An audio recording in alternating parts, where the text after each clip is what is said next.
Louons un bateau pour faire une excursion sur le Mékong. Ce fleuve prend sa source dans l'Himalaya.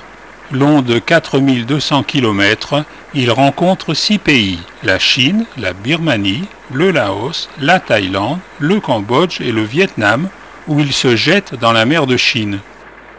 Entre la saison sèche et la saison des pluies, son débit est multiplié par 4. Son flot impétueux arrache alors aux berges des limons et des arbres pour le plus grand bien des peuples vivant en aval. Nous sommes au début de la saison sèche. Les bateaux doivent louvoyer pour éviter les hauts fonds. Dans 2 mois, en février, ces hauts fonds apparaîtront et des orpailleurs viendront y rechercher de l'or. Accostons ici, il y a un village.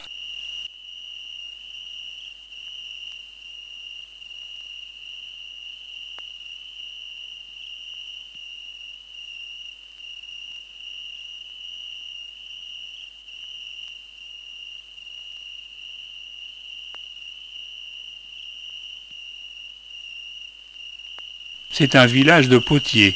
Chaque famille tourne des poteries puis les fait sécher au soleil.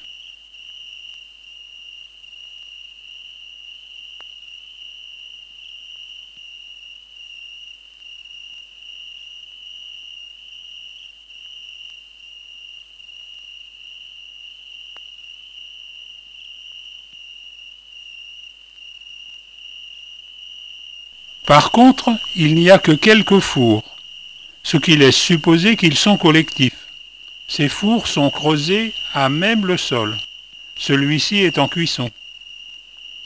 Ces enfants sont les ouvriers chargés de garnir les fours puis de les vider après refroidissement.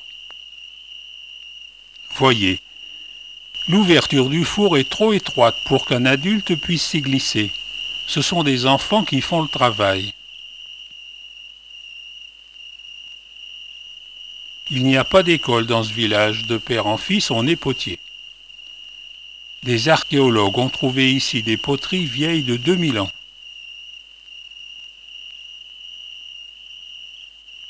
Combien d'enfants doivent faire un travail d'adulte?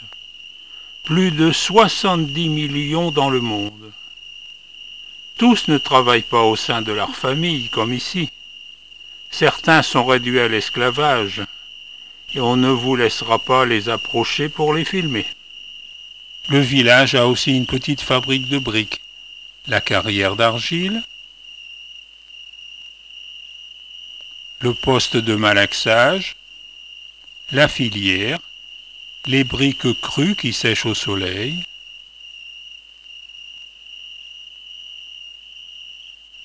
à la sortie du four, on prépare une livraison.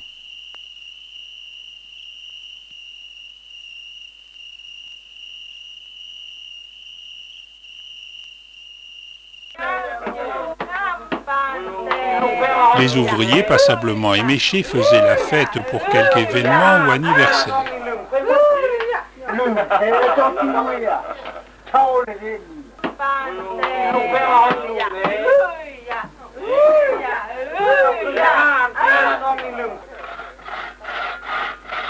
C'est ici qu'on prépare le bois de chauffe.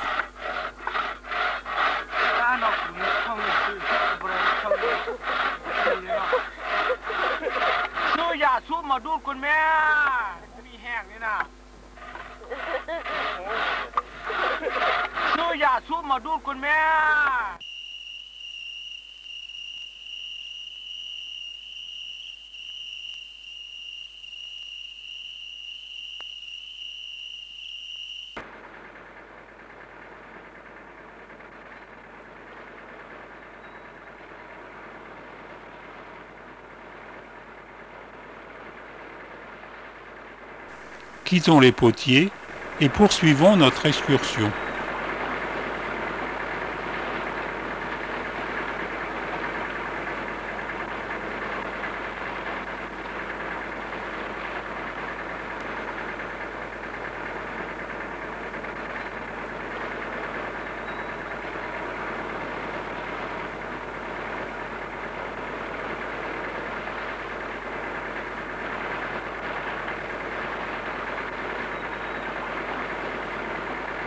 Arrêtons-nous à la grotte Pak-U.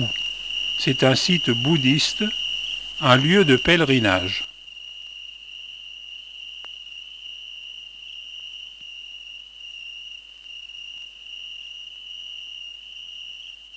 Cette grotte contient des centaines de statues de Bouddha.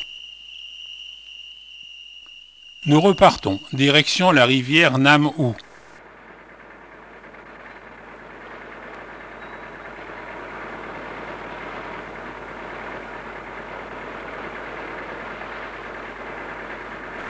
Durant la saison humide, on peut remonter cette rivière sur plus de 300 km, jusqu'en Chine. C'est vraisemblablement par ici que voici un siècle les pirates chinois venaient pour piller Luang Prabang.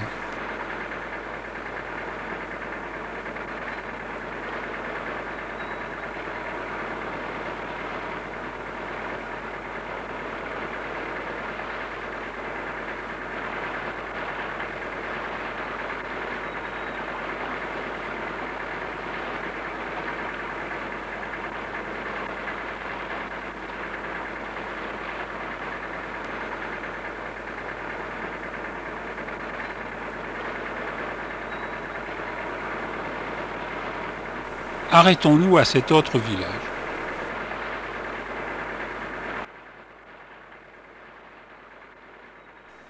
Des porteuses d'eau.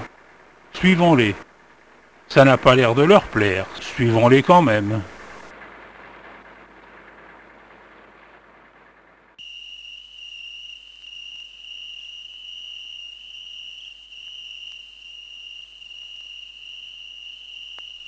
Que fabrique-t-on ici ?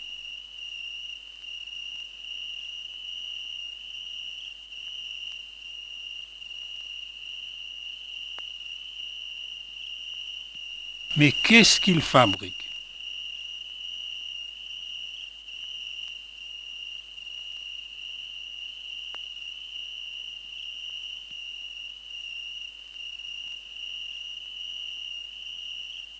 Entrons dans le village.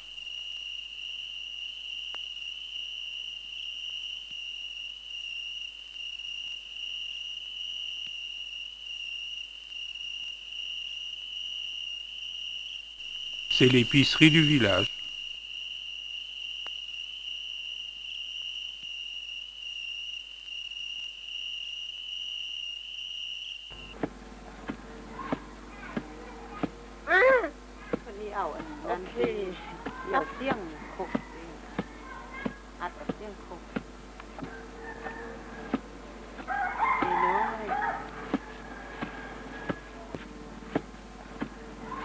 Ces femmes pilent du riz avec une plante qui m'est inconnue.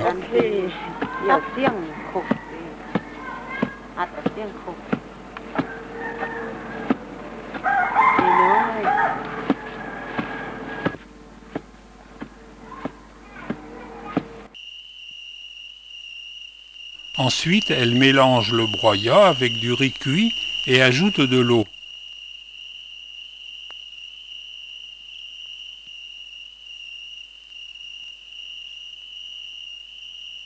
Cela fermente dans des jarres. L'amidon contenu dans le riz se transforme en sucre qui à son tour se transforme en alcool. Une fois la fermentation terminée, le produit est distillé dans cet alambic rudimentaire et ils obtiennent un alcool brut titrant une 50aine de degrés appelé lao lao.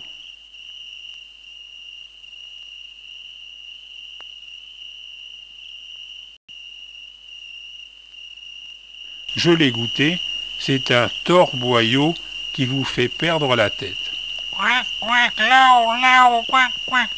Lao, lao, dangereux. Pas abuser, lao, lao. Quack, quack, quack, quack, quack, quack.